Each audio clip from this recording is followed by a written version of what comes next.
Hello students, जैसे कि हम लोग कंटिन्यू करें हमारा chapter number 8 and is that financial management. हम लोग जान रहे थे प्रीवियस लेक्चर में भी कि वर्किंग कैपिटल्स के क्या कैरेक्टरिस्टिक्स होते हैं, उसका नेचर कैसा है, वॉट एवर। तो आज हम लोग बात करने वाले हैं फैक्टर्स अफेक्टिंग वर्किंग कैपिटल, यानी कि वर्किंग कैपिटल को कौन कौन से फैक्टर्स अफेक्ट करते हैं। क्लियर? तो फर्स्ट वन हमारा है type and nature of business. Of course हम लोगों ने उसके कैरेक्टरिस्टिक में भी देखा था कि हमारी जो वर्किंग कैपिटल की रिक्वायरमेंट है वो किसके ऊपर डिपेंड्स रहती है, तो कि उसके टाइप और नेचर के ऊपर डिपेंड्स रहती है। Clear?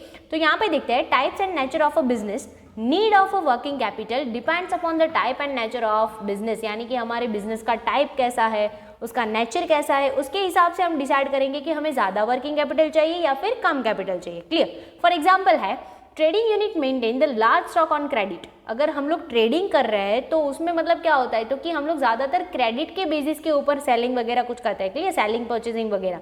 So requirement of a working capital is more, क्योंकि क्रेडिट के बेसिस पे अगर आप किसी को माल बेचोगे, परचेज करोगे, तो आपके पास कैश ऑन हैंड नहीं होगा और जो डे टू डे छोटे बड़े एक्सपेंसेस होते हैं उसको पे करने के लिए हमें कैश चाहिए होता है। तो अगर ट्रेडिंग बिजनेस चला रहे, क्रेडिट के ऊपर ज़्यादातर चल रहा है, तो वर्किंग कैपिटल ज़्यादा चाहिए, क्योंकि पैसे चाहिए ना, कोई काम करना है तो ऐसे तो होगा नहीं हर जगह पे क्रेडिट पे ऊपर। Clear?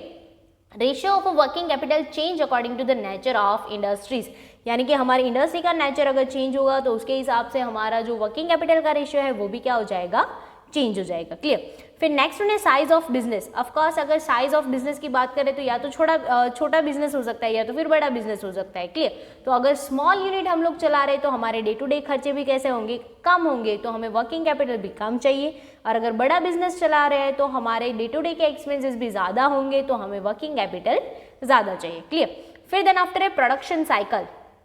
Production cycle means time period between procurement of raw material and manufacturing of finished goods, यानी कि प्रोडक्शन साइकिल किसे कहेंगे गाइस, जो हम लोग रॉ मटेरियल लेके आते हैं उसको जब तक फिनिश गुड्स में कन्वर्ट कर देते हैं उस टाइम का जो प्रोसेस होता है वो उसको हम लोग क्या कहेंगे, तो कि प्रोडक्शन साइकिल, यानी कि रॉ मटेरियल में से फिनिश गुड्स में कन्वर्ट होने का जो प्रोसेस है उसको हम लोग क्या कहेंगे, प्रोडक्शन साइकिल कहेंगे। क्लियर?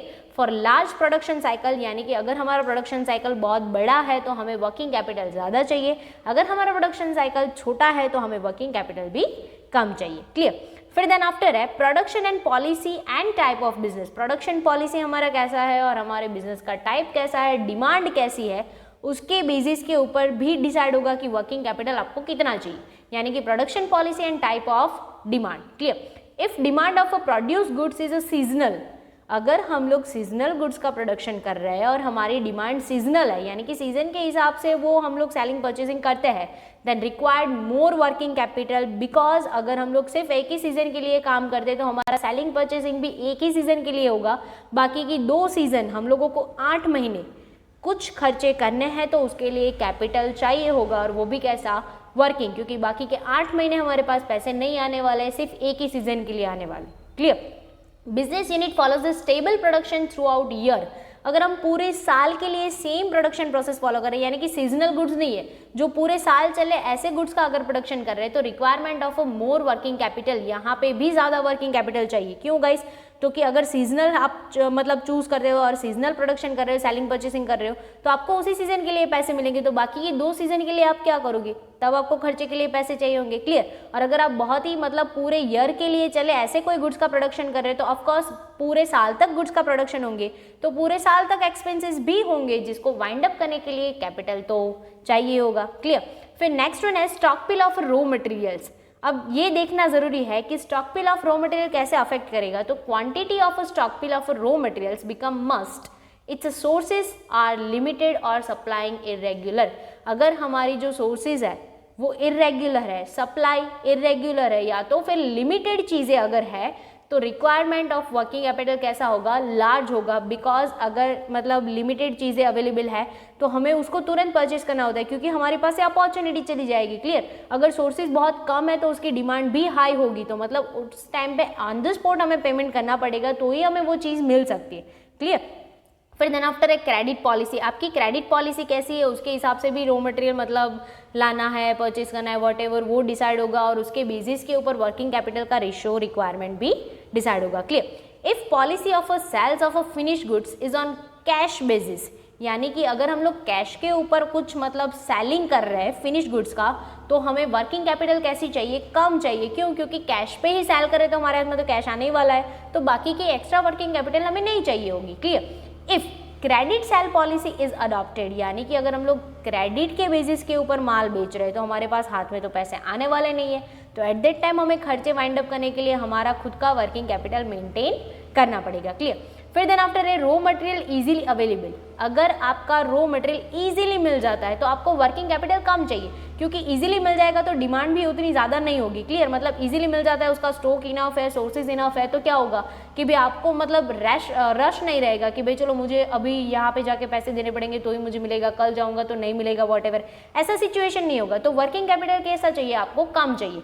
बट अगर purchase of raw materials are in cash, अगर आपको कैश के बेसिस के ऊपर रॉ मटेरियल परचेज करना है कंपलसरी। क्लियर। क्योंकि अगर कोई ऐसा कोई बंदा है कि ऐसा बोलेगा कि अगर आप कैश ही देते हो तो ही हम आपको रॉ मटेरियल प्रोवाइड करेंगे, तो एट दैट टाइम हमारे पास वर्किंग कैपिटल कैसा होना चाहिए, ज़्यादा होना चाहिए। क्लियर। फिर नेक्स्ट वन है conversation of a current asset into cash. Clear. prompt collection from the debtors, sales of finished goods on a cash, collection of a bills receivable। तो एट दैट टाइम हम लोगों को working capital कैसा चाहिए, less चाहिए। क्यों? क्योंकि अगर हम लोग हमारे करंट असेट यानी कि डेटर्स, बिल्स रिसीवेबल ऐसा है। क्लियर। तो ऐसे करंट असेट को अगर हम लोग इजीली कैश में कन्वर्ट कर सकते हैं तो हमें वर्किंग कैपिटल कम चाहिए, क्योंकि इजीली कैश में कन्वर्ट कर सकते हो तो आपको वही कैश यूज कर सकते हो। क्लियर। मतलब आपको एक्स्ट्रा मेंटेन करने की जरूरत नहीं है। क्लियर। और फॉर इनवर्स, यानी कि अगर आप यही करंट एसेट को इजीली कन्वर्ट नहीं कर सकते हो तो आपको वर्किंग कैपिटल की रिक्वायरमेंट बहुत ज़्यादा होगी।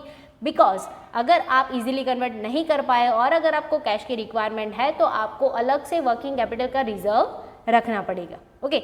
फिर देन आफ्टर है stock turnover ratio. Stock turnover rate is high. अगर हमारा स्टॉक टर्नओवर रेट हाई है, बहुत ही ज़्यादा है, तो हमें वर्किंग कैपिटल कैसा चाहिए, कम चाहिए। एंड इनवर्स कि अगर आपका स्टॉक टर्नओवर रेशियो बहुत ही कम है तो आपको वर्किंग कैपिटल कैसा चाहिए, ज़्यादा चाहिए। क्लियर। और फिर देन आफ्टर है ऑपरेटिंग एफिशिएंसी। उसमें क्या होगा तो कि efficient utilisation of available resources and reduce the wastage. अगर आपके पास जो रिसोर्सेज अवेलेबल है उसका मैक्सिमम यूटिलाइजेशन करते हो और अगर आप वेस्टेज कम करते हो तो आपको वर्किंग कैपिटल कैसा चाहिए, कम चाहिए, क्योंकि जितना वेस्टेज कम होगा उतने खर्चे भी तो कम हो जाएंगे ना। क्लियर। और फिर है देन आफ्टर हमारे पास की डिस्ट्रीब्यूशन ऑफ प्रॉफिट। ये लास्ट वन पॉइंट है for this question. If company allots a major part of its profit as a dividend, अगर कंपनी अपना ज़्यादातर पार्ट डिविडेंड की तरह डिक्लेयर कर देती है then more working capital will be required because of large outflow of cash. क्योंकि अगर वो डिविडेंड देगी तो उसके जितने भी मतलब सिक्योरिटी होल्डर्स है उसको पैसे देने पड़ेंगे, तो पैसे जाएंगे। क्लियर। तो अगर पैसे दे रहे हैं तो हमारे पास फिर खर्चे करने के लिए क्या बचेगा, अगर कुछ रिक्वायरमेंट हो गई, कुछ इमरजेंसी आ गई। क्लियर। तो एट दैट टाइम अगर कंपनी अपना पूरा मतलब प्रॉफिट पूरा तो नहीं करेगी कोई भी कंपनी, बट अगर ज़्यादातर पार्ट, अगर वो ज़्यादातर रेशो वो डिवाइड कर देती है एज ए डिविडेंड, तो हमें हमारे खर्चे के लिए, हमारे बिजनेस के खर्चे के लिए, हमारे कंपनी के खर्चे के लिए हमें हमारा वर्किंग कैपिटल मेंटेन करना पड़ेगा। Clear guys. तो ये हुए हमारे सारे factors affecting the working capital. एक बार रिवाइज कर लेते हैं ताकि आपको ये भी पता चल जाएगी कि उसको कैसे रिमेंबर करना है इजीली।